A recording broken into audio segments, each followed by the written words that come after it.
Olá, sejam todos bem-vindos a mais um podcast Serenamente.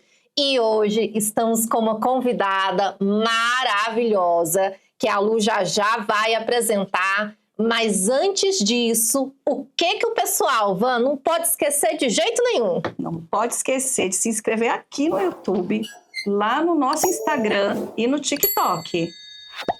E hoje é com muito entusiasmo e carinho que a gente recebe a doutora Ideli Marques, que é uma super dermatologista, que tem excelência técnica e ela é super competente, com paixão pela dermatologia e tem um olhar humanizado com o cuidado com a pele. Ela é formada em medicina, especializada em dermatologia. Ela é referência na área de estética e clínica. E aí, ela tem ênfase em cirurgia de pálpebra, pessoal. A expertise dela é reconhecida não só pelos resultados, mas também pela dedicação e atenção que ela oferece a cada paciente. Além da prática clínica, a doutora Ideli compartilha o conhecimento como professora na residência médica de dermatologia do Hospital Heliópolis, e isso contribui para a formação de outros profissionais tão competentes e queridos como ela.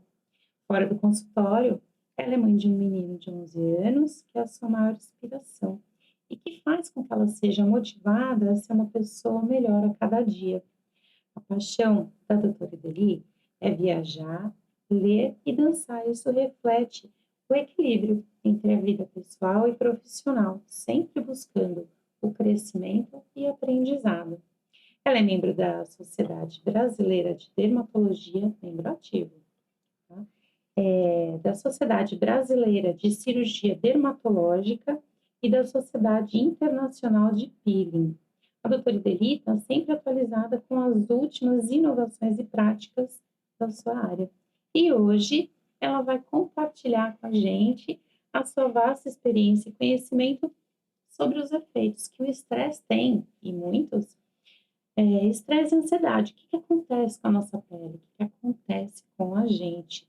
O que acontece de dentro para fora? Então, prepare-se para uma conversa enriquecedora que vai engrandecer a nossa vida. Seja bem-vinda, doutora Ideli. Obrigada, eu amei o convite. Quando a doutora Clícia me convidou, fiquei super feliz, porque pele e mente andam muito juntos, né? Então, eu acho que é uma combinação perfeita a gente poder falar um pouquinho sobre isso, e eu fiquei muito feliz de poder compartilhar isso com vocês e vocês comigo. Fantástico, nós agradecemos, viu, doutora? Sabemos aí o quanto é corrido e você separar esse tempinho aqui para nós. E começando ali, um pouquinho, fala para o nosso público aí, que às vezes nós percebemos na internet, pílula mágica para pele e tal. Fala para o nosso público, e todas as peles são iguais? Existem tipos de pele? Existem. Nós temos tipos de pele, né? A gente pode classificar a pele em termos de graus de envelhecimento. A gente pode classificar a pele em termos de textura, por isso que o mais comum que a gente conhece é pele oleosa, pele seca, pele mista, né? E a gente classifica também a pele por exemplo, uma pele oriental, uma pele negra, uma pele branca. Cada uma tem as suas nuances, né? E eu até brinco, sempre que eu cuido de um oriental, eu falo, é a pele mais difícil de tratar, é a do oriental. Eu brinco com eles e falo, é a pele que tem mais colágeno, mas ao mesmo tempo é a pele que mais mancha também. Então, você ter o conhecimento de tipos de pele e de aspectos de pele e de grau de envelhecimento, quando você tem essas três características, você é muito mais assertiva nos cuidados que você induz o paciente, que você pede para o paciente fazer. Perfeito. Doutora, e o que você diria hoje para o nosso público? Claro que existem aí, né, as várias classificações da pele, mas uma rotina geral de um autocuidado, do skincare. Por quê? Na saúde mental, uma das primeiras coisas que nós observamos no paciente depressivo, no paciente com burnout, ansioso, é o autoabandono, inclusive da própria pele, né? O que você diria para o nosso público de orientação geral, ali, uma rotininha de cuidado?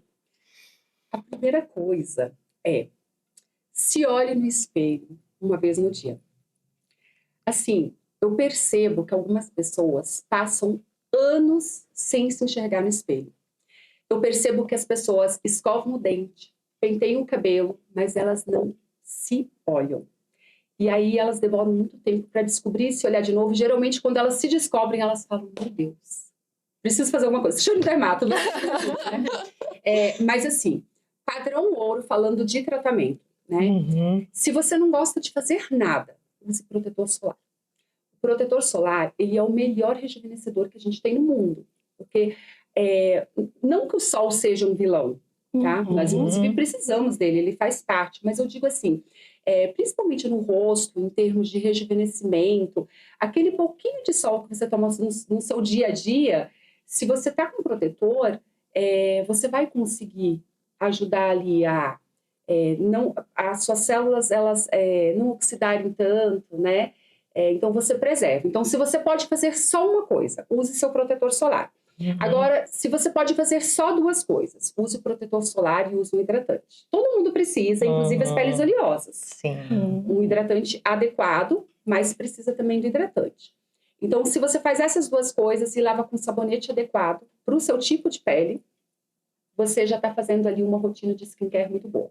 Então, o sabonete também é importante. Também é importante, porque o sabonete, eu consigo... Geralmente, eu tenho no mercado N sabonetes, né? Pele mista, pele oleosa e pele seca.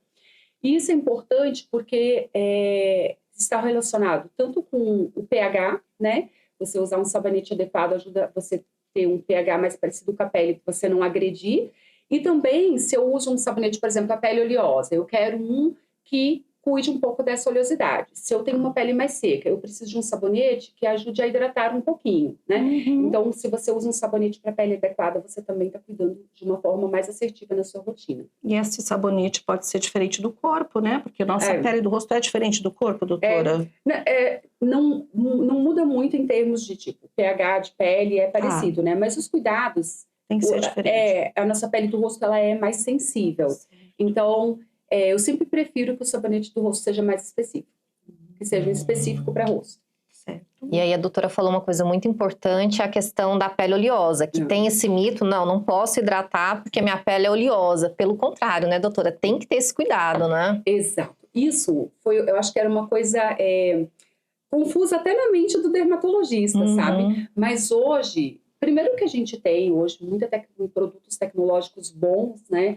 E que nos dão essa coisa de você você usar um produto que é feito para uma pele específica, mas a pele oleosa tem que hidratar. Por quê? A hidratação, ela faz parte da regeneração da pele.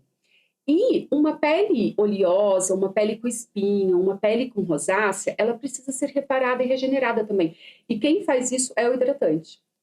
Então, ele trabalha na parte regenerativa da pele, por isso a importância de todo tipo de pele usar um hidratante. É interessante, né? Eu não sabia também. A gente pensa que a própria oleosidade já é suficiente, não tem nada a ver, né? E além disso, doutora, se você tivesse aí que pontuar 3 mitos da dermatologia, né? Um deles é esse. Qual outros, assim, que você percebe no seu cotidiano?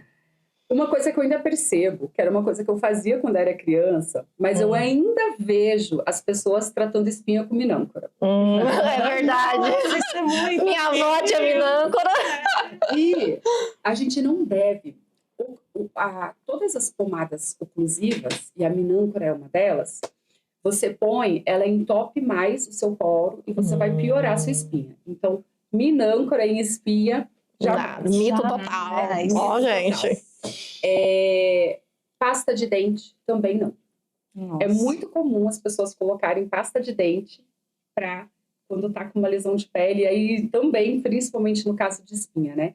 E a gente não deve fazer isso porque a pasta de dente, ela é fluorada, né? Ela tem toda uma característica feita para você usar em mucosa, em boca, que é totalmente diferente da nossa pele, né? E então você pode ali fazer uma abrasão maior da sua pele e prejudicar ainda mais. Ali você acaba inflamando a sua pele mais e acaba, às vezes, se a pessoa tem mais tendência à pele, você vai fazer ali uma hipercromia, uma mancha, que depois é de muito difícil tratamento, né? Terceiro mito, vamos pensar no terceiro mito de pele. Teve um vídeo da doutora que eu achei fantástico, que é sobre lavar o cabelo todos os dias. Sim, pois é. Também, né? O que acontece? Essa coisa da lavagem todo dia, né? Lavar todo dia é zero problema. Tá. Agora, você lavar uma vez por semana é muito problema. Olha. Porque tem também, né? Por quê? Porque você lavar todo dia e ter o cabelo limpo vai, inclusive, te ajudar. A gente não recomenda todo dia. A gente fala para o paciente que pode lavar, tipo, dia sim, dia não, ou um dia sim, 2 não, né? Mas se o paciente lava todo dia, homem, geralmente lava todo dia. E não há problema. Agora, quando você não lava, você acumula resíduo. Hoje, a gente sabe que a poluição é um ponto muito importante em termos de problemas de cabelo, em termos de problema de pele. E aí você acumula isso e o seu cabelo acaba caindo mais. Então, ai meu Deus, estou desesperada. Cada lavagem do meu cabelo cai muito. Vou lavar uma vez por semana. Vai ser muito pior. Vai cair bem mais, porque você associou ali uma dermatite seborreica, porque você associou ali muito mais poluição, acúmulo de resíduo. Então, aquele cabelo que já estava difícil de tratamento, né? Ele vai ser ainda pior.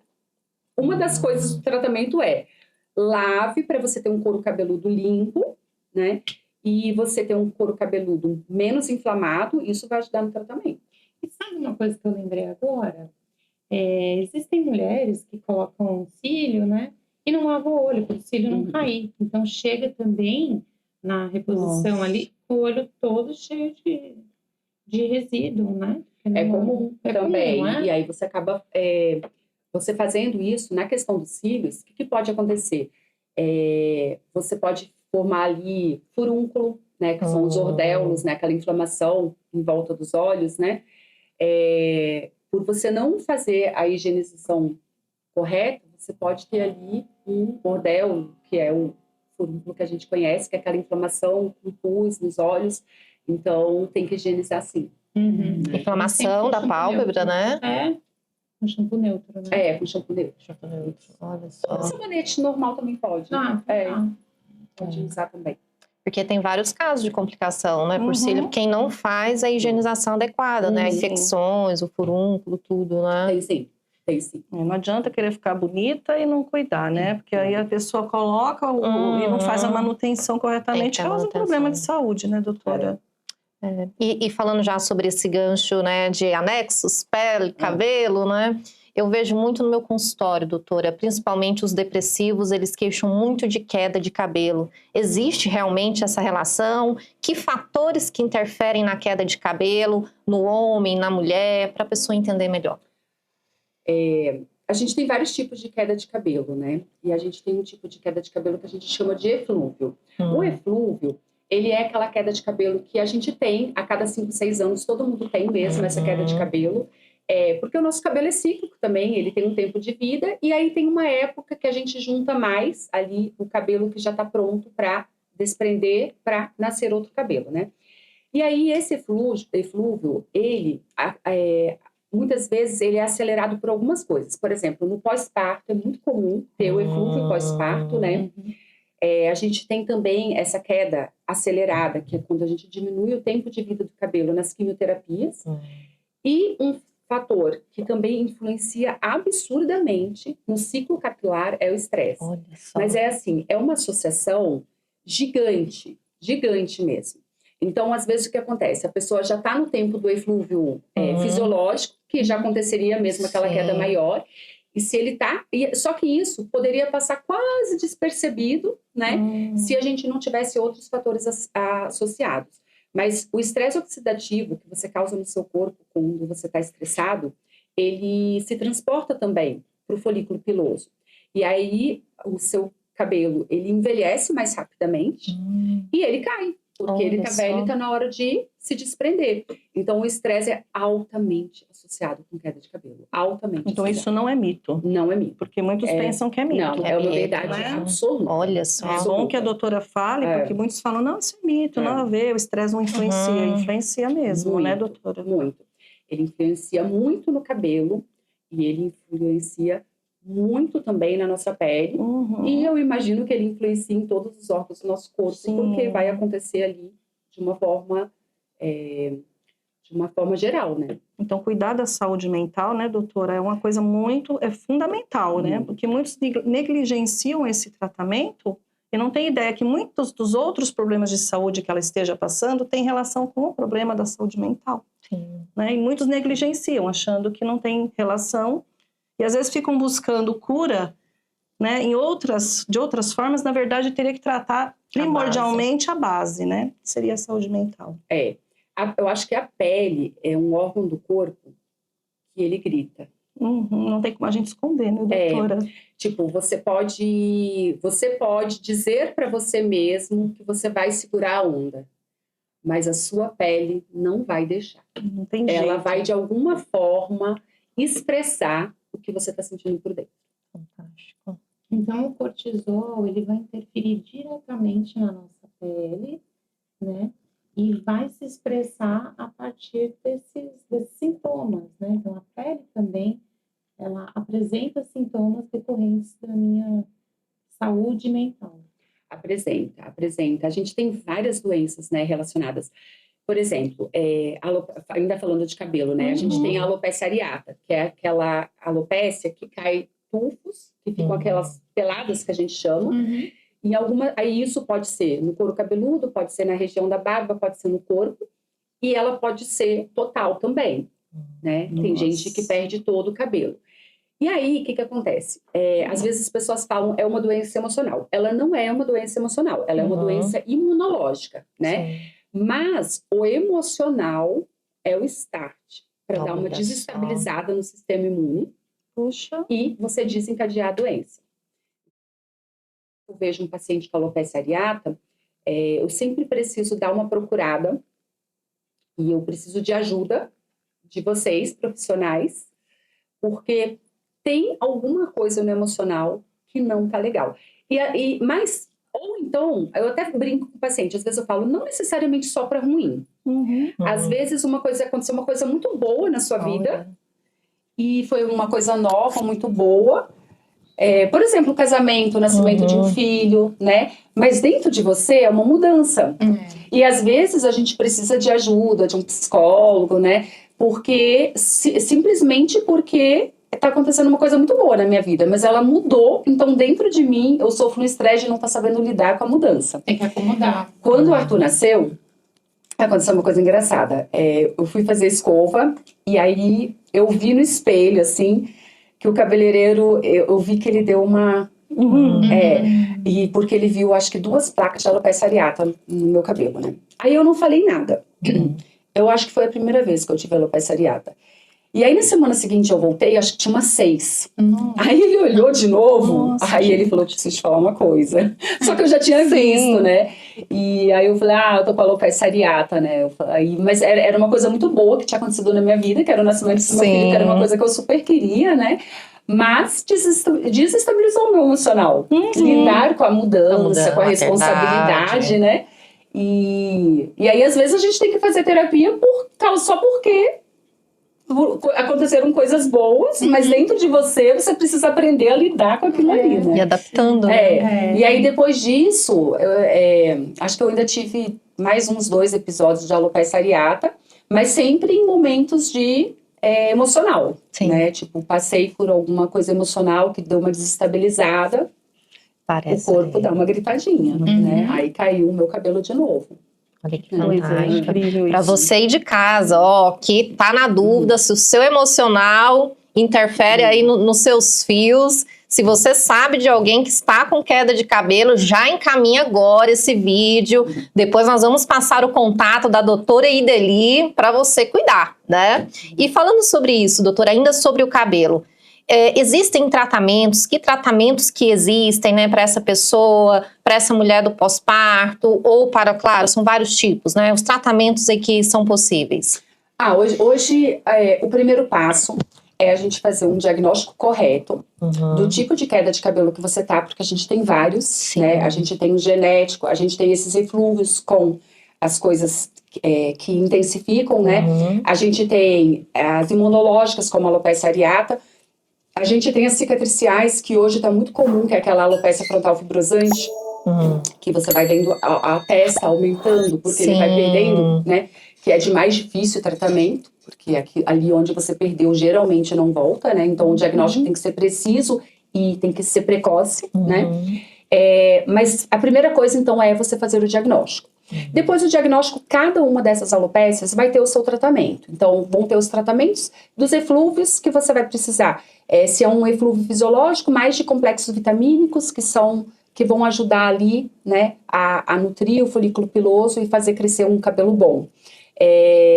Se for uma doença, se for um eflúvio intensificado por um estresse emocional ou por alguma coisa, você vai tratar com polivitamínicos, mas você vai associar aí uma psicoterapia. Se for cicatricial, você tem os tratamentos dele.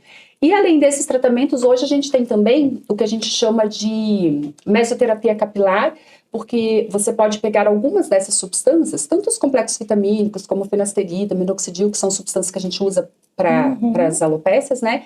Você pode também fazer injetável, né, no couro cabeludo, quando você quer intensificar o tratamento. E uma coisa que a gente usa muito hoje também é o LED, principalmente o LED vermelho, que é uma luz vermelha, que ela é uma luz, uma luz que combate a inflamação. E quase todos os tipos de alopécia, elas têm também um grau de inflamação associados. Olha só. Doutora, e sobre o implante capilar? Quando aí que tem, né, a indicação, a gente vê que está crescendo bastante. Tem muita gente fazendo aquela tiarinha. Aquela tiarinha, né? O implante, ele tá mais indicado nas alopécias genéticas, né, na androgenética, né, porque você consegue ter uma resposta de tratamento quando você faz, quando você usa medicação oral ou quando você faz mesoterapia, tem todo um tratamento que você pode fazer, mas às vezes o que você quer? Você quer recuperar uma perda que vai ser muito difícil você conseguir recuperar só com esses tratamentos, porque já é uma perda grande. Entendi. Aí você faz o implante capilar, mas todo mundo que faz implante capilar tem que depois cuidar desse cabelo, porque a alopécia genética quem tem vai ter para sempre. Então, para você não perder de novo. Eu já tive uma paciente, mulher, que ela estava, acho que no 3º implante capilar, porque da segunda vez que ela fez, ela não foi orientada, segundo ela, ou então ela não seguiu a orientação, né? Sim. Segundo ela não foi orientada. Não vou saber dizer, mas ela não fazia um tratamento da alopécia. Ela fez o implante Só e acabou ali. Ah. E não. Todo mundo que faz implante capilar depois tem que cuidar para não perder o implante, senão você perde. E Olha, tem alguma coisa fantástico. relacionada também à dieta da pessoa? A dieta, você diz nas alopécias gerais, né? Isso. Hoje, eu olho a dermatologia como uma especialidade que anda junto com nutrição e nutrologia. Porque hoje, a gente sabe que muitas das nossas doenças da pele são muito inflamatórias, muitas delas, a grande maioria é inflamatório, e a gente sabe que a nossa alimentação É muito inflamatória, normalmente. Então, assim, você ter uma alimentação equilibrada, você tirar ultraprocessados, né? Você melhorar ali a inflamação do seu corpo, naturalmente você melhora tudo. A nutrição tem muito a ver com o cabelo. Então isso eu Muito. pensei. Porque, na verdade, tudo que a gente consome vai ter algum reflexo em tudo, né? Mesmo Porque na a gente psicologia, toma- eu recebo o paciente, a primeira coisa que eu pergunto é do que está se alimentando. Porque não tem como, e é né? inflamatório. Tem. Paciente Alimentação com crise de hoje. ansiedade que come ultraprocessado à noite, cafeína, enfim. Então, fast food, né? Todo mundo correndo, não Vai comer faz, uma né, linguiça à alimentação. noite. Tanto é que quase todo mundo, quando faz dieta muito restritiva, tem queda de cabelo também, né? Exatamente. Então, a nutrição equilibrada é super importante e você escolher bem seus alimentos também é super E o importante. seu trabalho, né, doutor, é bem complexo, porque tem que analisar todos esses pontos da vida do teu paciente, né? Como que está sendo a vida dele, a alimentação, como está o estado emocional. É um trabalho bem rigoroso, bem minucioso. Eu, antes de fazer dermatologia, eu fiz clínica médica. Porque, na verdade, eu vim para São Paulo não para fazer dermato. Eu queria fazer oncologia. Olha. E aí eu fiz clínica médica, porque era pré-requisito, né? Só que aí na oncologia, eu percebi que, por ser canceriana, eu sou uma pessoa que eu me preocupo muito com o meu paciente. E aí eu vi que na oncologia eu ia colocar uma carga que talvez eu não soubesse lidar muito bem. Eu vi que não era área. Hoje eu trato a oncologia, mas é oncologia cutânea, faço cirurgia de tumores, né? Gosto muito, porque eu gosto muito de operar. Então eu faço hoje a parte de oncocutânea, mas é muito diferente de uma onco geral, Sim, né? sim. E aí eu acho que eu fui muito feliz, assim, na minha escolha, porque eu acabo tratando a oncologia, que é uma coisa que eu gosto, só que de uma forma, na grande maioria das vezes, curativa, Sim. né? E, enfim, você me perguntou isso... Sobre a nutrição. Não, é que eu Não. falei que do carinho que você tem que ter esse então, cuidado, pronto. né? Então, aí, de ver por que tudo, que eu falei, né? por que que eu falei dessa coisa de eu ter feito clínica médica, né? Porque isso me ajudou muito, porque eu tenho uma facilidade hoje de ver o global do paciente, sabe? E além disso, eu acho que eu sempre tive um pouco esse lado de olhar o paciente como um todo. Desde a faculdade, a minha mentalidade já era um pouco diferente. As pessoas, às vezes, elas me perguntam assim, alopata ou homeopata? E a minha resposta sempre é, o que for bom para o meu paciente. Fantástico. Porque as coisas, por exemplo, eu uso muito arnica no meu pré-cirúrgico, é uma coisa Adoro homeopata, arnica. né? É muito bom. Eu uso muito elixir de inhame para furunculose de repetição. E é uma coisa mais homeopata, mas ajuda. Então, eu acho que eu tenho que fazer aquilo que ajuda o paciente. Por isso que eu tenho essa facilidade maior de observar um todo. Perfeito, doutora. Eu falo que eu já chorei com um paciente meu. Olha Uma vez só. eu teve uma paciente minha que ela tinha tido um aborto espontâneo. E aí ela chegou e começou a chorar, né? Contando a história dela. Era até uma questão acho que de queda de cabelo. E aí, eu olhando aquilo, tem horas que eu preciso ser médica, racional e Sim. orientar o paciente. Mas tem horas que eu também tenho que ser humana e acolher a história do paciente. Porque eu tenho que mostrar para ele que eu tô do lado dele. Exato. Que eu tô ali para ajudá-lo, né? Mas você tem que ver um pouco o perfil do paciente. Tem aquele perfil que eu preciso ser um pouco mais incisiva. Sim. Senão ele não vai fazer o tratamento e a gente não vai ter resultado. Então, eu preciso entender um pouco como é o meu paciente até para direcionar o tratamento dele. Fantástico. Então, tem Olha. toda essa função, né? Porque a gente é um todo. É isso. Nós somos mente, corpo, alma, né? E o nosso corpo físico responde muitas outras coisas. Então, eu preciso entender um pouco disso também para poder, né? Que é a orientá-la melhor. psicodermatologia. É, né? exato. Isso é muito legal. Tem que ter esse olhar, né, doutora? É entender, porque muitas vezes, né, os pacientes, enfim, nos veem apenas ali, não, é o médico, é o psicólogo que está, mas é o ser humano, né? Sempre você diz, né? Então, assim, claro que a gente tem a parte técnica, mas o ser humano está ali também. E é o que faz toda a diferença, né? É o que transforma essa conexão mesmo, que eu falo que a gente tem que ter, né? Eu sempre digo para os meus pacientes, olha, se não tiver conexão com o psicólogo, com o psiquiatra, com o seu médico, não adianta, porque ele não vai aderir ao tratamento, né? Não vai. Ele vai ser mais frustrado.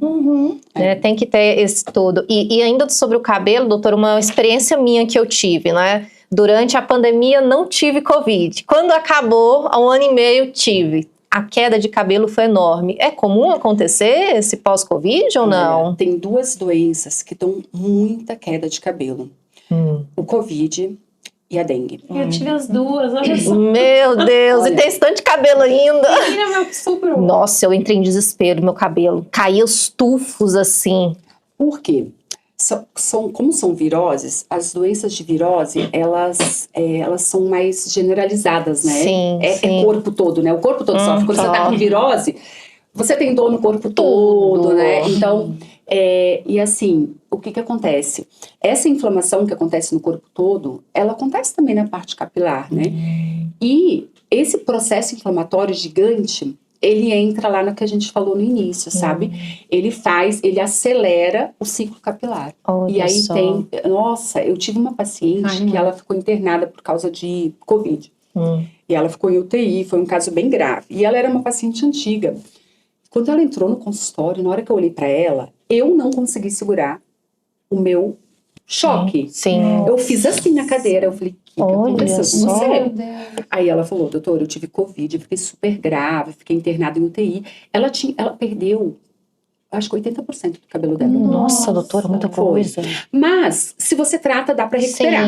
Sim. É um pouco mais demorado o processo, óbvio, né? Não são 20% de perda, são 80%, né? Muita coisa. É mais demorado o processo, mas ela, até hoje, eu a vejo, eventualmente, e hoje ela recuperou bem. Toda vez que ela entra no meu consultório, eu falo, nossa, eu fico tão feliz de ver o seu cabelo assim, né? Porque ela recuperou. Porque foi chocante, inclusive, pra mim, quando ela entrou, sabe? Olha só. Então, as doenças inflamatórias virais, principalmente dengue e covid, Tem muita queda de cabelo mesmo, né? tem uma associação. E não é na hora. É, isso que é interessante, até dentro de 6 meses, não é, doutor? Uns 3 Normalmente meses. é 3 meses. É, o assim, pico com 3 meses. quando o paciente fala, ai, doutor, eu tô com uma queda de cabelo intensa. Aí eu pergunto, você teve virose ou dengue há 3 meses atrás? Tive. Aí, olha Tive. só. Porque a gente sempre associa da semana, né? E foi Não, exatamente. O meu pico foi com 3 meses, minha queda de cabelo. 3 meses E eu é o perdi uns pico. 30% do meu cabelo na época. Eu perdi muito, ainda não nasceu.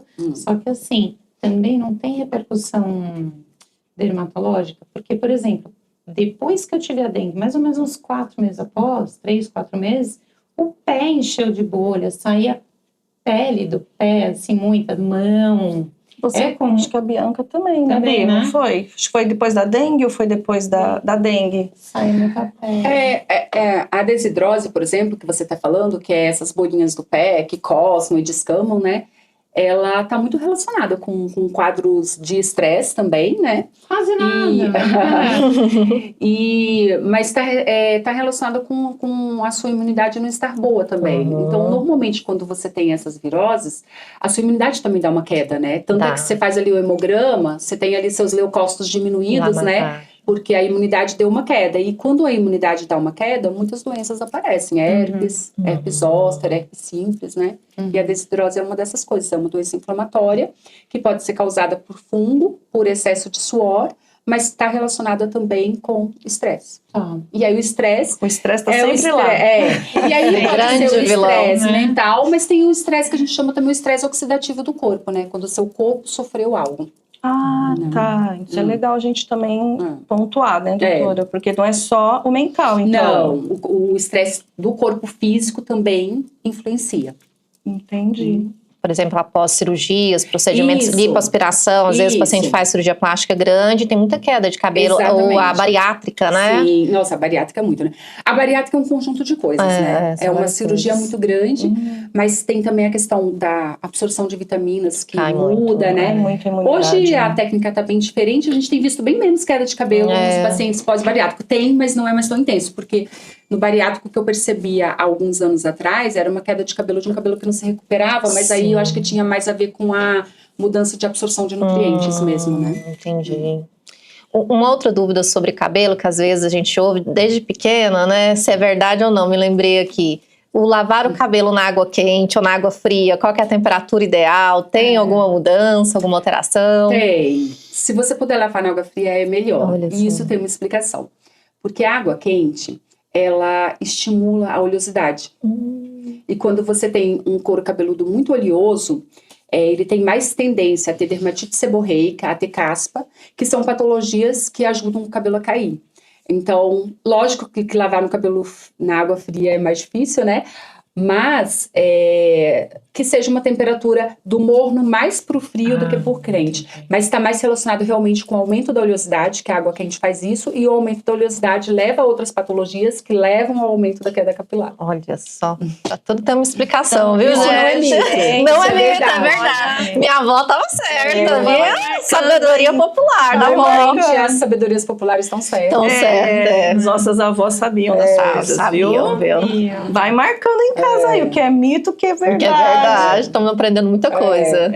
Porque vive isso pairando na nossa mente desde criança. É verdade, não é, né? Sim. Não, mas da água quente é verdade, sim. Olha só que interessante. Eu, né, mais uma vez falando de mim, né, minhas histórias, né, histórias, falando sobre mente e pele, eu me lembro no período do vestibular, né, que todo mundo aqui passou sabe o estresse que é. E foi muito interessante, no último ano, quando eu fui aprovada, eu apareci a lesão na pele, a famosa rosácea. E aí, doutora, rosácea tem a ver com estresse mesmo? Tem esse fator que pode desencadear ela ou piorar ela? Tem. A rosácea ela é uma doença inflamatória. Ela tem vários fatores que influenciam, né? O estresse é um deles, mas a rosácea está muito relacionada com a alimentação também. Então, estimulantes como cafeína, chá preto, ou então sementes oleaginosas como nozes, castanha, amendoim, são tudo coisas que dão uma inflamada na pele e pioram a rosácea. né? Mas tem sim, o estresse também, a rosácea ela é multifatorial. Então, o estresse é um dos pilares que pode afetar e piorar a A rosácea. minha apareceu bem no período do vestibular. Explica pro pessoal o que é a rosácea, né? Pra eles entenderem. A rosácea, normalmente, ela se inicia numa fase jovem que a gente não se dá muito conta. Que você tem ali... quando você passa por um estresse, você fica com vergonha de alguma coisa e tal, começa a aparecer uns vermelhão na sua pele, né? Depois você tem uns vasos bem fininhos, sua pele é sempre mais fina e mais sensível, não pode muito com abrasivos, uma esfoliação dá uma piorada na pele, então você já vê que é uma pele com uma tendência, né? A classificação da rosácea, ela mudou, porque antes a gente falava ela por graus. Se é só os vasinhos, você falava que era grau 1. Se começa a já aparecer umas bolinhas vermelhas, um pouquinho de bola com pus, era grau 2 e 3. Hoje mudou. Hoje a gente fala que é a rosácea telangiectásica, porque às vezes a pessoa tem só esse vermelhão mesmo, e os vasos em uma pele muito sensível, né? O outro já tem aquele vermelho, que é até como a gente faz o diagnóstico, sempre os vasinhos costumam ter, mas aí aparece já as bolinhas. Você teve de bolinhas? A minha foi essa parte vermelhinha Mais e deu como se fosse como se fosse uma pápula que deu, né? Deu uma que tanto então. que na época fez biópsia, né? Que não então, aí diagnosticou. a outra classificação é a papulopustulosa, Foi essa. que é quando você tem as bolinhas, e você tem bolinhas de pus também, né? Pode aparecer, e geralmente é aqui nessa região, no queixo, né? Que é onde gosta de dar. E aí a gente tem a rosácea, que a gente chama de rinofima, que é mais comum em homem, que é quando o nariz vai crescendo, o nariz e o queixo, né? E a gente tem a rosácea ocular. E a rosácea ocular pode estar associada com os outros tipos de rosácea ou não. Você pode ter um problema ocular que seja rosácea sem você ter os outros, mas na grande maioria das vezes, quando a pessoa tem rosácea ocular, ela tem as lesões de pele também.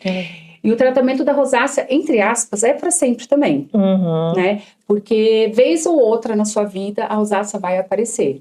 Então, é uma pele sempre mais difícil de você cuidar, é uma pele sempre mais sensível, você sempre tem que ficar ali meio em cima do muro, não dá para ir muito para um lado para o outro, é uma pele bem delicada de se cuidar, né? Tem vários cuidados. A alimentação, a temperatura, o clima, quando muda, né? Sim. Você vê, dependendo do que come, já começa a ficar vermelhinho as bochechas. Aquela pessoa vinho, que fica muito vermelha quando toma vinho, ela é um potencial candidato a ter rosácea no futuro. Olha só.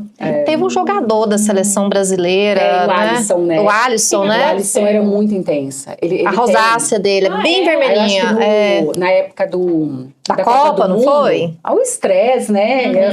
Ficou muito aflorada a rosácea dele, né? Ele tem aquela rosácea clássica. Aparecimento de rugas e linha de expressão por causa do estresse. Assim, né? Eu considero que tem muito a ver, porque a gente vê quando uma pessoa passa por um sofrimento intenso, né? Você percebe que ela envelhece muito num tempo de curto, né? Então, tem a ver também, né? Que é o estresse que vai ser passado por organismo, as suas células, elas vão sofrer, elas vão oxidar mais, as fibras de colágeno, falando assim da forma, né? A fibra de colágeno e de elastina, ela vai se romper com mais facilidade e ela vai envelhecer mais. Então, não é fácil, mas a gente precisa procurar. Isso te ajuda a ficar mais jovem por mais tempo. E quando que deve começar, né? O tratamento anti-idade, com que faixa etária? Tem alguma indicação? Você sabe que eu vejo hoje a geração Z ama creme, né? Nossa, Eles adoram uma rotina de skincare, né? E eu sempre falo para as mães, quando levam os adolescentes para mim, eu falo, olha, a parte boa de tudo isso é que vai ser uma geração que vai se manter jovem por muito tempo, né? Porque eles gostam de cuidar da pele. E eu acho isso fabuloso, né? Eles exageram um pouco, fazem ali coisas de TikTok que às vezes não eram pra fazer.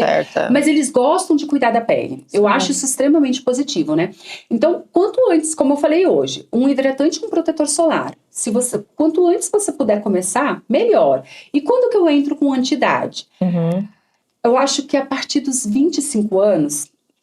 ou mais precisamente dos 30, a nossa taxa de colágeno, ela começa a reduzir, né? A gente vai sentindo, Sim. né? Principalmente quando a gente bate na porta do 30, a gente sabe que a produção já começa a diminuir. Então, assim, a partir dos 26 anos, né, eu acho que você entrar ali com uma entidade, Uhum. não algo, não precisa ser muita coisa, né? Mas você começar ali, você já tem seu protetor, já hidrata. Você entrar com um pouquinho de ácido, um pouquinho de retinóico, um pouquinho de glicólico. É legal você já começar. Doutor, Faz e uma diferença. dúvida que eu sempre tive é esse tratamento que a gente faz de fora para dentro, que no caso seria na pele, isso realmente tem uma eficácia, porque hoje a gente vê muito também o que a gente fala do bioestimulador de colágeno, são os mais invasivos.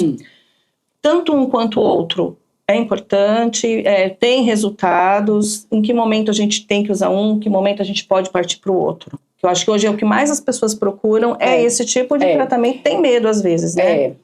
Eu tenho notado uma mudança de bioestímulo e preenchedores.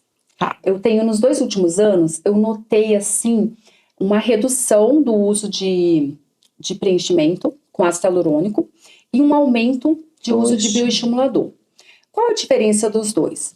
O bioestimulador, eu costumo dizer que ele é uma colinha. Ele vai, o que ele vai fazer? Você vai injetar ele em umas áreas estratégicas e ele vai produzir colágeno nessa região. Como que ele faz isso? Ele induz a produção. O bioestimulador, ele vai lá no nosso fibroblasto, que é a nossa célula que produz colágeno, e ele ativa esse fibroblasto que estava meio preguiçosinho para produzir. É assim que ele age. Já o ácido hialurônico, a gente usa mais para repor perda de volume.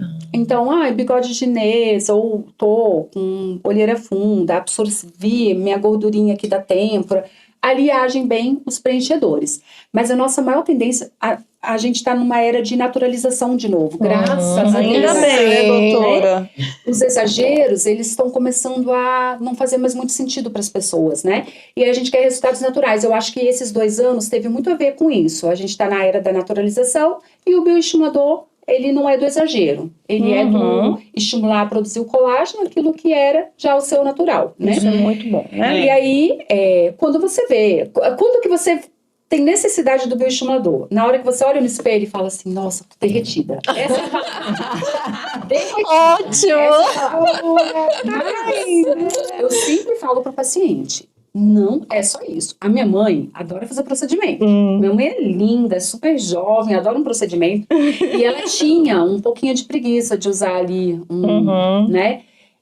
Mas aí eu pus na cabeça dela, mãe, é muito importante. Porque o cuidado diário, a longo prazo, não é que você vai colocar um creme e semana que vem você vai ver sua pele diferente. Não é isso. Mas a longo prazo, esse cuidado de você hidratar, né, de você usar um clareador quando precisa, de você usar um anti-ruguinha, no médio a longo prazo, ele faz muito efeito. Então os dois são importantes, né? Então não é a que gente você sempre começa pelo tópico, né? Vai pelo... Isso, né? E os outros você vai introduzindo de acordo com a necessidade que você vai sentindo. Mas nunca deixa de fazer o tratamento tópico. O Temos tratamento que cuidar, de casa, né? skincare, ele pode ser básico, mas ele tem que ser realizado. E a história do colágeno? Porque eu já ouvi falar que não precisa suplementar colágeno, porque a gente já tem na alimentação que é besteira, e outras pessoas falando, não, vamos lá, colágeno em pó, Isso colágeno que eu queria cápsula. saber, se precisa. Eu ouvi falar que isso daí é besteira. É ou não? Até uns 5 anos atrás, era muito controverso, porque você tinha muitos trabalhos falando que sim, que ajuda, e você tinha também trabalhos falando que não ajudava. Eu sempre acreditei. E hoje eu vejo que eu estava certa em acreditar. Por quê? Hoje, os estudos estão muito mais provando que tem eficácia. E como é isso? Eu tomei meu colágeno, ou eu comi minha gominha de colágeno, e eu repus o colágeno. Não é assim que funciona. Os que a gente usa, a gente tem duas... tem o Peptan e o Verisol, que são 2 patentes de colágeno, né? O que eles fazem? Na verdade, eles também agem como indutores. Então, eles também... não é que você vai repor o colágeno. Eu peguei aqui 5 gramas, 10 gramas e repus 10 gramas de colágeno. Não. Eles ajudam também o seu fibroblasto a voltar a produzir colágeno. Então, eu acho que ninguém sabe disso. Por isso que falam que é importante ver se tem o Verisol. Os dois são bons. Eu esqueci o nome o Peptan. Peptan. Porque ele vai estimular, Ele então. Não é que vai ele te vai ajudar, ele vai ajudar a sua célula que produz Legal. colágeno. Ele é quase que um nutriente que dá suporte para a sua célula que produz colágeno, para a sua célula que produz colágeno voltar a produzir colágeno. Então E pode aí continuar tem- tomando esse pode colágeno. tomar. É isso. Tem uma dose mínima ou isso depende de pessoa para pessoa? Normalmente, a gente, assim, pelos estudos, o que se percebe é que uma dosagem boa são 2,5 gramas de colágeno. E aí é muito difícil fazer isso em cápsula, né? Porque em cápsulas você tem que usar aí umas 4 cápsulas para você. Então hoje a gente usa mais em pó, porque aí você pode misturar num shake, num suco, ou só numa água. Ou você pode fazer em gominha também. Em gominha também é mais fácil de usar. Em cápsula é difícil, tomar 4 cápsulas de uma vez é mais complicado, né? Mas tem gente que até prefere, porque tem gente que não suporta o... A gominha. a Paladar, gominha até né, o suporta, sabor, mas não né? suporta o... Porque ele fica... Ele dá uma textura na água, É como né? se fosse um grominho ali, né? E essa textura, às vezes, a pessoa não consegue. Vai de né? pessoa para pessoa. Isso. Né? Mas é o que eu falo, né? Escolhe o seu incômodo. isso. Ou a falta de colágeno ou a gominha na Uma água. gominha, Mas a tem gominha é mais opções. fácil. A gominha, os pacientes têm aderido melhor à Não, hoje gominha. tem bastante, né? Com saborzinho, Tem. é gostoso. Tem uma com, balinha. tem sem, né? Tem. Temos muitas opções, isso é bom. Hoje a gente tem muitas opções. Tem para todos os gostos, Tem, né?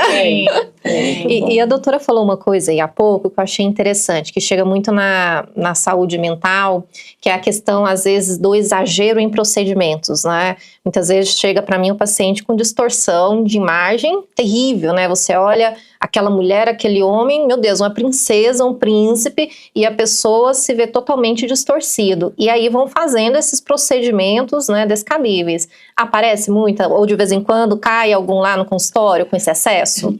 Eu não sei se a gente... Eu acho que a gente atrai um pouco parecido com a gente, né? Então, eu sou muito do natural. Eu sempre falo para os pacientes, eu faço procedimento desde os 26 anos. Eu tenho 44. E eu tenho um rosto natural. Tanto que os pacientes falam, né? Eles não têm medo do exagero quando passam comigo, porque eles vêm. E eu falo também que quem gosta, tá tudo bem. E tem médico que gosta também. São 2 públicos diferentes. E tem público para todo mundo, médico para todo mundo. E tá tudo certo.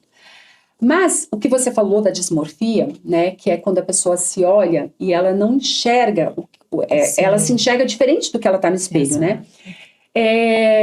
Eu sinto que isso tem diminuído um pouco. Eu não sei como isso tem sido no seu consultório, mas eu sinto que isso tem diminuído um pouco, né? Mas ali é uma hora que você tem que ter o cuidado e a prudência de entender. Você não pode entrar no jogo do paciente, porque você vai estar piorando ele.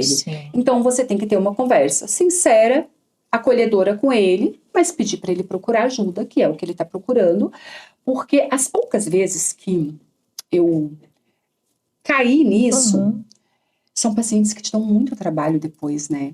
Porque eles não conseguem enxergar a melhora, né? E existe um limite, e esse limite também cabe a mim colocar no paciente, sabe? Eu não vou fazer o que ele quer, eu vou fazer o que ele precisa, o que vai ajudá-lo, mas a partir do momento que eu percebo que o que eu vou fazer é para nutrir uma coisa que não dá para nutrir fisicamente, eu tenho que saber meu limite de parar também, né? Perfeito, porque a gente vê, assim, muitas vezes as pessoas com essa busca maluca, né? Então, por exemplo, recente teve 2 casos, e aí vão buscando profissionais não qualificados, né? Porque às vezes vai num profissional que entende, sabe a gravidade, não vou fazer. E aí busca outros, né? Igual foi o ano passado, aquele caso que teve do peeling de fenol, né? Eu lembro um caso que teve também no Centro-Oeste, há 1 ou 2 anos atrás, uma menina linda, ela foi fazer uma lipo de joelho, também foi a óbito, né? Então, assim, você vê que é uma demanda não física, é emocional dessa pessoa, né? E muitas vezes, ao invés dela procurar a saúde mental, às vezes acaba indo ou para o cirurgião plástico ou para a dermatologia, né? E é que ainda existe um certo preconceito das pessoas buscarem ajuda, né? Sim. E se as pessoas soubessem o quanto é bom, né? Assim, todos nós temos nossas questões, porque a gente tem uma vivência na vida, né? Sim. E quando você pode organizar isso dentro de você, a diferença que faz, né? Com certeza, né? Não tem como a gente separar, né, doutora, isso Não. tem que estar bem consigo, né, para poder ter esses limites, a gente conseguir enxergar, né, que a gente não tá bem. E a gente não consegue, às vezes, sozinha fazer isso, né? E aí fica essa busca desenfreada, quer mexer no rosto, quer mexer no corpo, acaba fazendo besteira, né? Loucuras, né? Você sabe que, lógico, que você tem que ter sempre muito cuidado e muita empatia. Eu sempre reflito bastante se é a hora de falar aquilo ou se eu deixo para uma segunda consulta, né? Mas eu lembro de uma paciente que ela tem vitiligo. E vitiligo é uma coisa que é crônica também, que você vai tratar, vai melhorar, mas sempre vão ter épocas na sua vida que pode abrir de novo a lesão, né, e tal. Explica para o pessoal, que alguns talvez não conheçam o termo. O vitiligo são aquelas manchas brancas que surgem no corpo, né? Pode surgir em qualquer área do corpo, né? Em todas, até no cabelo, né? Você pode ter aquela mecha de cabelo, né? Porque não está produzindo melanina ali. E aí o vitiligo, ele tem uma parte imunológica, mas ele também tem uns starts muito emocionais, né? E aí, essa paciente, ela tinha uma questão, o pai dela tinha falecido e ela já tinha se passado, 20 anos, e ela nunca conseguiu superar essa perda, né? E aí eu conversei com ela, né? Eu expliquei para ela que a gente podia sim tratar, mas que só o meu tratamento jamais traria para ela o que ela precisava, porque ela tinha eu expliquei para ela, eu falei, olha, você tem uma bola de ferro na sua perna, né? E aí, enquanto a gente não tirar essa bola de ferro, né? Enquanto você não procurar uma ajuda para tratar o emocional que está preso aqui dentro de você, a gente não vai conseguir tratar o seu vitiligo, né? E doutora, tem uma coisa importante aqui. Passaram vários profissionais já aqui e a gente viu que tem várias fugas. Então, alguns vão para alimentação. A gente teve aqui as nutricionistas, as psicólogas especializadas nisso. Quem veio falar do TDAH também falou que tem gente que parte para alguns vícios, né? Coisa que eu também não sabia, né? E aqui a gente vê também que tem gente que parte também para essa parte da estética, né? Então são fugas, né? Que às vezes a pessoa está tendo ali, porque às vezes alguma coisa nela não está bem, né? A gente se tratar, querer ficar bonita é saudável, né? É lógico, mas os exageros, né? Às vezes uma coisa muito desproporcional pode estar precisando aí de um olhar diferenciado, né, doutora? Sim. Com outro transtorno qualquer, né? É interessante isso, né? Porque às vezes a pessoa busca várias coisas e não busca o que poderia resolver. A raiz do problema, Exato, né? A base. Mas para a questão estética, eu tomo muito cuidado com isso, no sentido de... Porque isso vai ser um problema, né? Sim. Se eu começo a tratar uma coisa que não tá ali, uma coisa é a pessoa querer melhorar a autoestima, se sentir mais bonita, mais confiante. Deve, né? Eu vejo assim, outro dia eu fiz uma cirurgia de pálpebra de uma paciente e ela falou pra mim que foi muito segura para uma entrevista de emprego depois disso. Olha só, né? você vê, transforma as vidas, né? E isso é legal, né? Isso é saudável. Quem não quer, né? Lógico. A gente queria a pílula da juventude, né? Lógico. E se a gente tem os recursos hoje, que bom, né? Envelhecer não é fácil, gente. Não é fácil, muito gente. difícil. Eu vejo isso por mim. É difícil você lidar com as alterações, sabe? Você se vê ali com colágeno explodindo com 15 anos e você vê sua perda de colágeno ao longo dos anos. É com difícil, certeza. né? Mas você lidar com isso de uma forma saudável. Dá pra melhorar? Dá, vamos melhorar? Vamos, né? Dá pra você se olhar no espelho e se sentir mais bonita. Que legal, ótimo, né? Isso impacta em muitos setores da sua vida, né? Sim, no seu casamento, no seu relacionamento com você, em tudo, né? No mercado de trabalho, como essa paciente, né? Sim, impacta, né, positivamente. Mas a gente não pode procurar uma cura nisso. Isso a gente não vai conseguir. Porque nunca vai ter fim, né, doutora? Porque não é ali que está a cura, né? E vai ficar uma busca sem fim, né? Aquilo que você falou, nunca vou conseguir atingir. Não, você não atinge. Você não atinge. Porque aí você colocou um pouco de bochecha, mas a dor continua. Vamos colocar mais um pouco para ver se tapa essa dor? Não vou tapar. É aquilo que você falou. Como que você vai entrar num jogo assim, né? Tem que saber a hora de parar. A gente estava conversando também, a intolerância à frustração da idade, do tempo, né? Então, começa uma busca desenfreada e tenta localizar a solução disso em algo que Não tem nada a Aí que ver, né? tá, Às vezes é uma palavra que uma mãe utilizou na infância, que um esposo utilizou, e a pessoa pega aquilo, né? O meu nariz não é bom, minha orelha não é bom, meus lábios não são bons, minha perna, meus braços, né? Por causa de quê? Né? A psicanálise vai explicar isso muito Com bem, né? certeza. Vai lá na raiz, né? Tem que ser na raiz, porque a pessoa vai trazendo aquilo e ela fica buscando em vários lugares, né? Exato. Em vários lugares. Depende da pessoa. É que nem eu falei. Tem gente que vai para um vício, tem gente que vai comer desenfreadamente, outros querem fazer vários procedimentos e tem vários gatilhos, né? E a gente tem que ficar muito atento que a gente é um mundo mercantilista, né? Uhum. E a gente tem o etarismo. Principalmente para mulher. Muito Para a grande. mulher, principalmente. Então, tem um filme, A Substância. Sim. Vocês assistiram A Substância? Eu só vi o logo, eu não assisti. Ele é um filme de terror. Mas é um terror. Ok. Dá pra... Anota aí. E pra esse filme, ele fala muito sobre o etarismo, né? E aí esse filme me impactou tanto, que é um filme com a Demi Moore, Ai, eu amo a Demi Moore. que eu quis entender da vida dela. Aí eu assisti o filme, já fui lá na Amazon e já comprei o livro da vida dela, a biografia dela. E aí?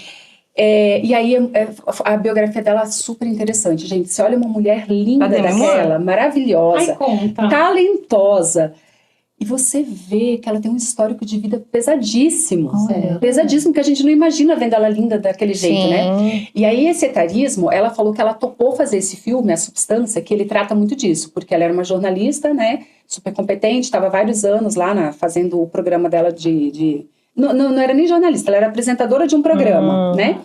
E aí ela é substituída por uma novinha. E aí oferecem para ela ali, só um spoiler bem rápido, assim, mas eles oferecem para ela ali a injeção da juventude eterna, só que ela tinha que lidar com equilíbrio.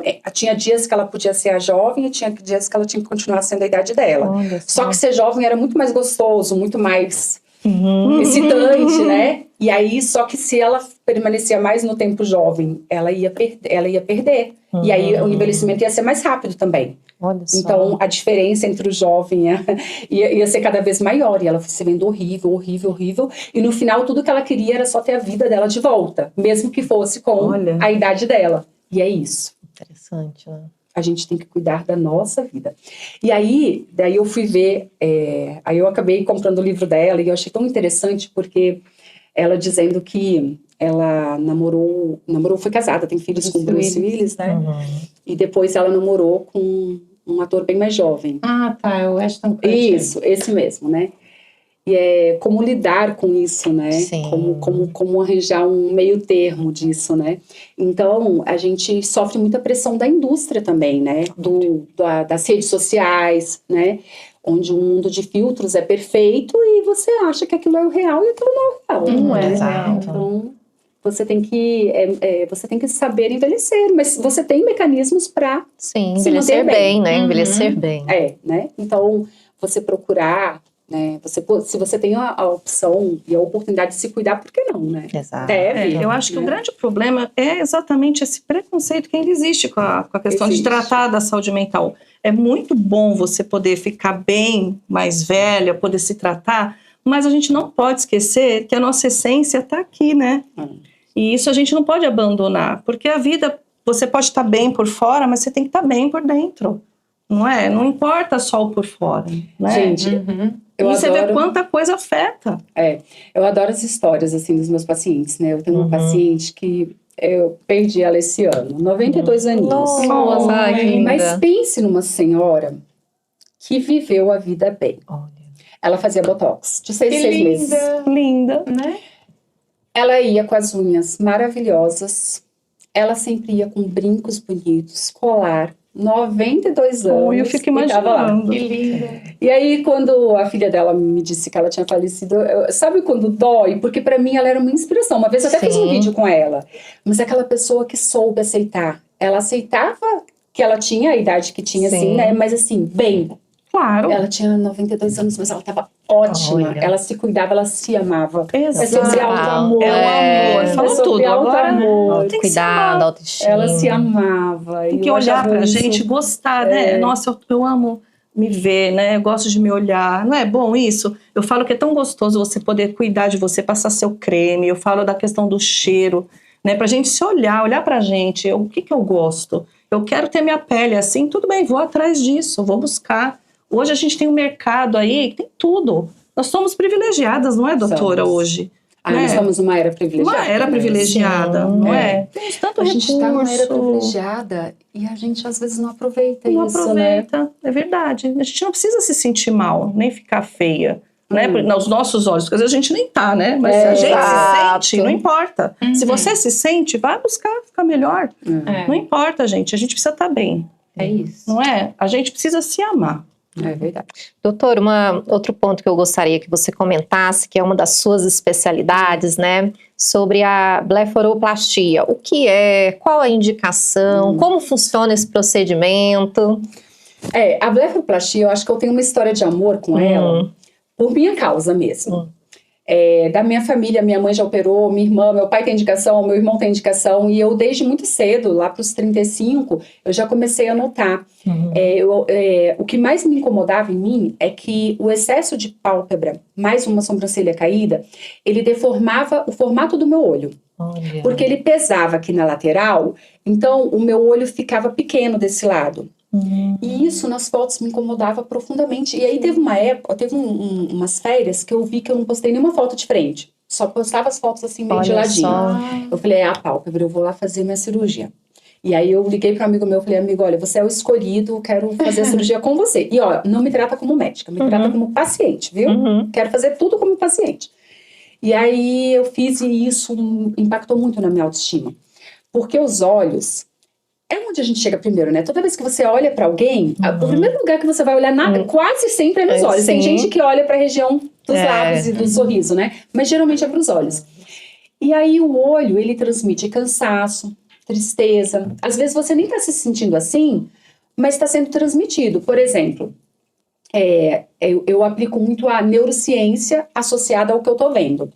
Então, uma sobrancelha e um ângulo dos olhos para baixo, ele naturalmente, na neurociência, ele transmite tristeza para o outro, mas para você também. Sim. Porque o seu cérebro, ele entende que você está sempre triste. E aí você começa, daqui a pouco, a se sentir verdadeiramente triste. Olha só. Porque tem essas linhas, né? E então, eu acho que quando você transforma os olhos, você transforma muito, né?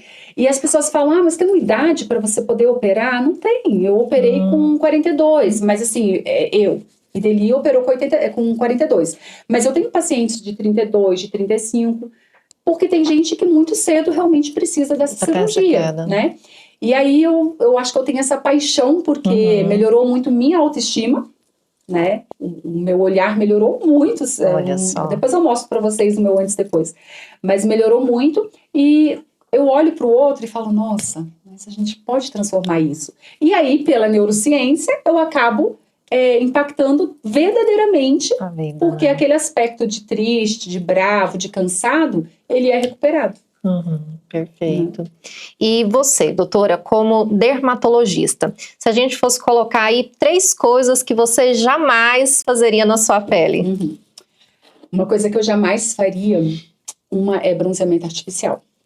Eu nunca faria. Eu ia Sempre suspeitei. perguntar disso, doutora. Eu não Outra sou. coisa que eu também tenho muita dúvida, que muita gente pergunta. Eu não sou uma pessoa radical.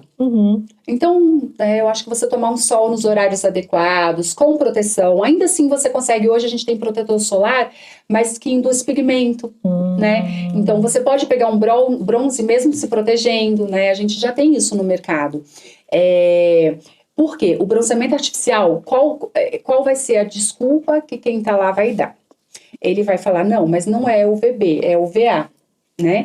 Quem faz o bronzeamento é o UVA. Mas hoje já está mais que provado que o UVA envelhece a pele também muito. Na verdade, como envelhecimento, ele é o principal, né? O UVA também está envolvido com câncer de pele. Ele também aumenta a chance de câncer de pele. Então, não tem por que eu fazer bronzeamento artificial, gente. As pessoas fazem. E eu tenho, inclusive, pacientes que fazem. O que eu posso fazer? Orientar. E aquele autobronzeador que a gente compra? Aquele não tem Tudo problema. Aquilo é É só um... aquilo ali, tranquilo. A gente tem ótimos no mercado, né? Dá um pouquinho de trabalho, né? Mas você pode usar com tranquilidade. Mas assim, o bronzeamento artificial, ele causa envelhecimento, ele aumenta a chance de câncer de pele, sim. Então, jamais Então, faria. isso não é mito. Isso Não. é verdade. E eu nunca faria em mim. Uma outra coisa que eu jamais faria, eu jamais colocaria PMMA. O que é isso, doutora? PMMA é um preenchedor que as pessoas ainda usam muito no corpo, principalmente no glúteo, que é um preenchedor permanente. Tá. E o que a gente tem percebido hoje, para o rosto já não é legal, porque pode dar certo, mas também pode dar muito errado. E se der muito errado, às vezes a pessoa faz, depois de 10 anos, ele é um peso, ele desce. Eu já tive uma paciente que ela teve que operar o rosto inteiro, porque desceu. Então ela ficou com várias bolas aqui de PMMA. E a questão de PMMA corporal, tem muita gente que faz, mas eu não faço. E eu não tenho a mínima intenção de fazer, porque o PMMA, ele tem ali uma fisiopatologia dele, que ele aumenta muito o cálcio no sangue, e aí ele pode dar insuficiência renal. E a pessoa pode, inclusive, ir para uma diálise e perder o rim. Por causa de volumes grandes, porque geralmente as pessoas usam volumes grandes, né? Somente o glúteo, né? Então, eu também jamais faria PMMA, nem bronzeamento artificial, nem PMMA na dermatologia, eu nunca faria. E eu também nunca faria os excessos, né? Que tirassem a sua naturalidade. Avatar. Tá. Boa. Ótimo. Todo mundo com o mesmo rosto. Todo mundo igual. Então, também eu nunca seguiria uma modinha. Nossa. Porque a gente é único. É isso E mesmo. tem Não que pode respeitar esquecer nossas isso. características, né? Não pode mudar o que a gente é, né? A nossa essência, Nossa né? essência em tudo, né? Uma dúvida também que me apareceu, doutora, a relação do açúcar tem com a pele? Tem alguma interferência sobre o colágeno ou não? O excesso do consumo? Tem total. O açúcar é um dos grandes responsáveis por você fazer ali, você criar os metabólitos que são os ruins, né? Você gerar ali substâncias ruins no corpo. E aí o corpo não dá conta de eliminar.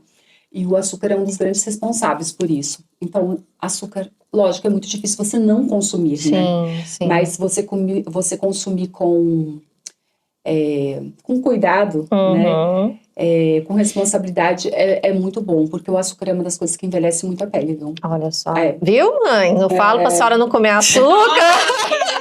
A pergunta foi estratégica.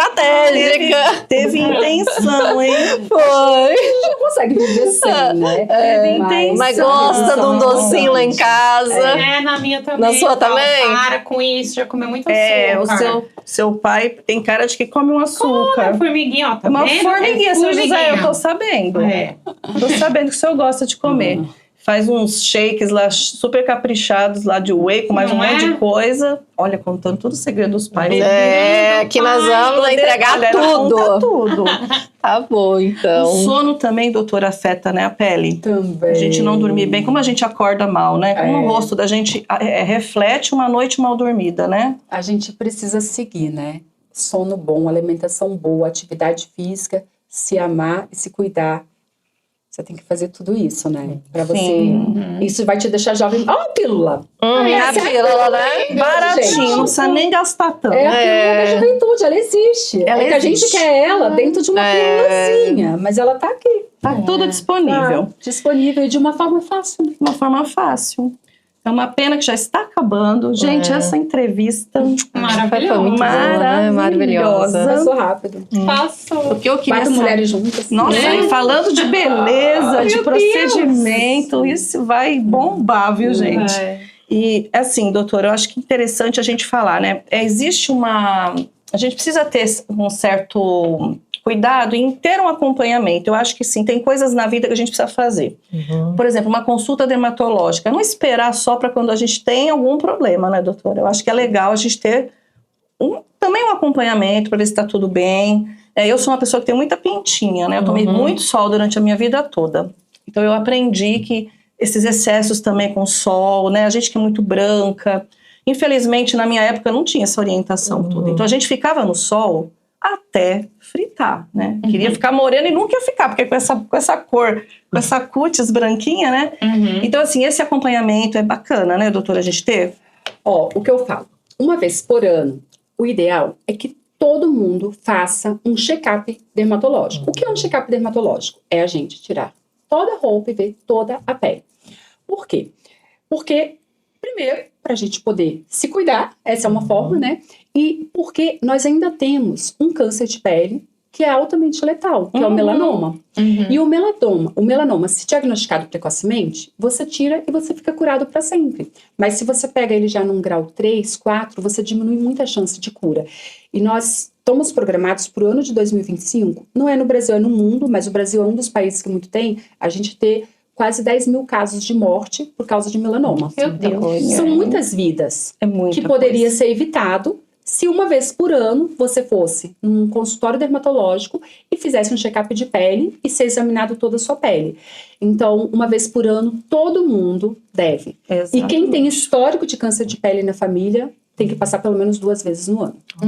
Gente, isso é muito importante, vocês não fazem ideia. Eu sei porque eu tenho esse monte de pintinho e toda vez que eu faço o meu check-up, nossa, eles olham todos, sabe? Tem uma que é um pouquinho diferente, já faz uma biópsiazinha, né? Isso é super importante. Tudo que você descobre antes ou no começo, né, é muito importante. Eu tive um câncer de tireoide, mas o meu, por eu fazer todo ano o meu check-up, ele era pequenininho, problema resolvido. E se eu não fizesse?